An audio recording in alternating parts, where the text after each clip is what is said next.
Mike here, and today I will be reviewing Wrestle Kingdom 14, Night 2. So, without further ado, let's get started. So, before I get to this match, I do want to mention that there was a kickoff match that I could not find the match graphic for some reason. And for that match, it was for the 6-man Never Openweight Championships, and it was a gauntlet match, and it was good. And that's about it. I just wanted to mention that because I like going through all the matches on a card. Which, by the way, I do know there was a Stardom match on night 1, but it was not available on New Japan World, and I couldn't find it anywhere. So, unfortunately, I could not review it. But anyways, let's get to the first match on the main card. And this was a tag team match, and also Jushin Thunder Liger's last match ever. This was his official retirement match. So we had Jushin Thunder Liger and Naoki Sano versus Hiromu Takahashi and Ryu Lee, aka Dragon Lee. And this was fun.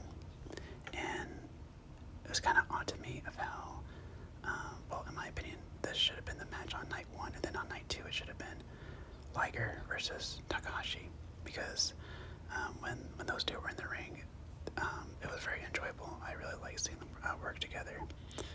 I don't know if they ever had before, but yeah, the chemistry was there. Yeah, I do wish we could have got a singles match between them for Liger's last match, but we didn't, so it is what it is. But yeah, this match was still fun. I enjoyed it. And next up for the IWGP Junior Tag Team Championships, we had the champions El Phantasmo and Taiji Ishimori defending their titles against Show and Yo.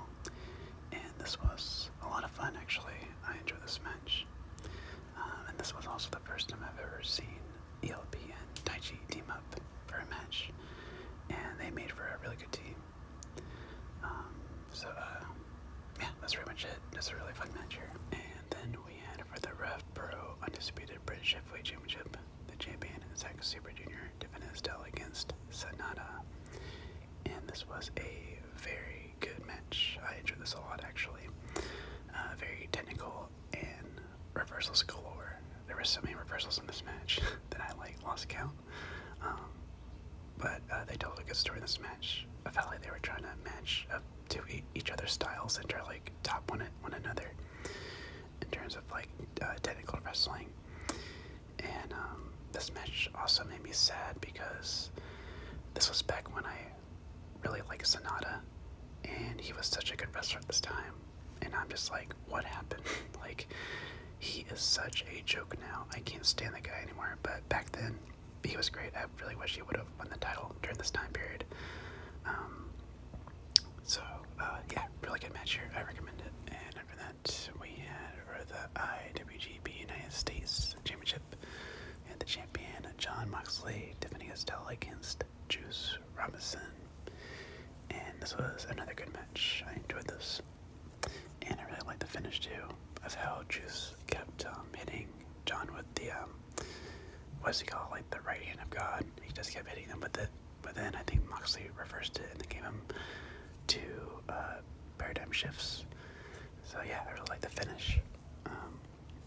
So yeah, very solid match here. I enjoyed it. And next we had for the Never Openweight Championship, the champion Kenta defended his title against Hiroki Goto. So I both liked and disliked this match. I'll start with why I disliked it. Because at the beginning of this match, all these two kept on doing was just throwing each other out of the ring. Especially Kenta did it more than Goto. Goto kept coming back into the ring, Kenta would throw him out, and then just back and forth, back and forth. I hate repetitiveness in general, actually. Not even just in wrestling, in general, in life. Anything that repeats or is repetitive, it just annoys me. It gives me a headache. So yeah, just say that what the fuck. I almost turned off this match. It was getting on my nerves so bad. So yeah, so that was annoying. But the second half of this match was really good. I enjoyed it a lot. Especially when Kenta actually shows some effort into his matches, or puts some effort. And I really like when Kenta does his slaps, because he slaps hard. And in this match, Goto actually kept on taking them, and he wouldn't go down. And so Goto delivered a slap of his own, which led into the finish. So I thought that was really well done. So yeah, this was a match of two halves for me. The first half I did not like. The second half was great. And then we had Kota Ibushi versus Jay White. And once again, Kota Ibushi has an absolute banger on the show. I can't really say the same for Jay White because he had that boring match with Tetsuya Naito, but this match definitely made up for that. Yeah, this was awesome. I love this match so much. It already makes into my top favorite New Japan matches list. And we got so much murder Ibushi in this match. My gosh, it was terrifying. Absolutely scary. And it was really funny when Gedo kept getting involved in this match. And Ibushi, well, first off, the first time he got involved, I think it was the first time, Gedo hit Ibushi in the back with the chair.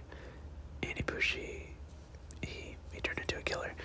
So he looked at him. Gedo kept kicking him. And then Ibushi punched him right in the chest, and then Gedo died. So that was hilarious. But Gedo did eventually come back and then cost Ibushi the match. So, yeah. But that was hilarious. And Jay White, he also did great in this match as well. I really love the spot where Jay delivered a top rope Uranage to Kota Ibushi to the mat. That was a great spot. So yeah, fantastic match. I highly suggest you guys go and watch this one. And in the semi-main event, we had Hiroshi Tanahashi versus Chris Jericho. And just like the match between Jericho and Naito, I've actually seen this match before, and I remember not liking it as much then, but upon rewatch, this was kind of enjoyable. It wasn't fantastic or anything, but it wasn't bad. But what was bad was seeing Jericho this overweight. My gosh, he was so fat in this match. It was disgusting. I guess a better word would be jarring. Very jarring. To see him like this. Good lord. So yeah, so that kind of took me out of the match. But, man, like I said, it wasn't bad. But it wasn't good. It was passable. These two would have had a fantastic match had this taken place like 10 or 15 years prior. I guess 10 years prior would be the best because this took place in 2020 and that would have been like 2010. So yeah, if this match would have happened sooner, this would have been like a match of the year contender for sure. So yeah, like I said, not bad, not good, but it was alright. And in the main event, we had for both the IWGP Heavyweight and Intercontinental Championships, the champion Kazuchika Okada defended his title against Tetsuya Naito, who was also defending his title. First time I ever had to say that. And this match was fantastic. Very, very, very good match here. And it kind of shocked me too because I could have sworn that Okada won this match.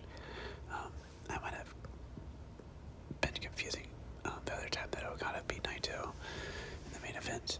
But yeah, I was like, oh shit, Naito actually won this match. I don't know, I guess I'm just so used to seeing Naito taking the pin. So, yeah, from Okada. Yeah, great match here, good story told. And, just a really great match to end off a very, very enjoyable Wrestle Kingdom. And that will do it for my review of Wrestle Kingdom 14 Night 2. And overall, this was a very enjoyable night of wrestling and a great way to end Wrestle Kingdom 14 with this night.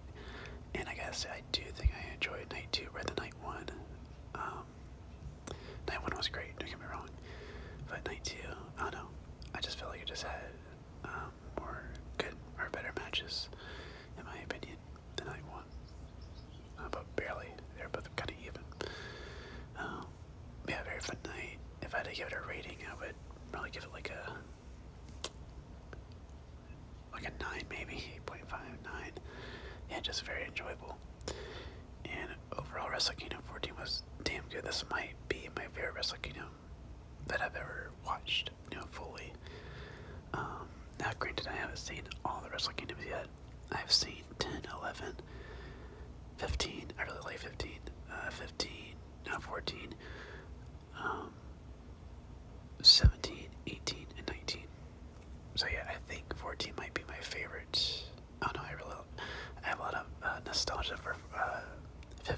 because that was the show that got me into New Japan Pro Wrestling when I really started to watch the product. So yeah, it's kind of a tie between 14 and 15, but yeah, very enjoyable show. And overall, probably the same rating at 9, maybe 9.5. I don't know.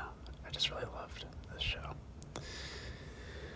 But yeah, that would do it for this review. As always, hope you guys enjoyed, and let me know in the comments down below what you guys thought of Wrestle Kingdom 14. And with all that being said, this has been the ASMR Fanatic signing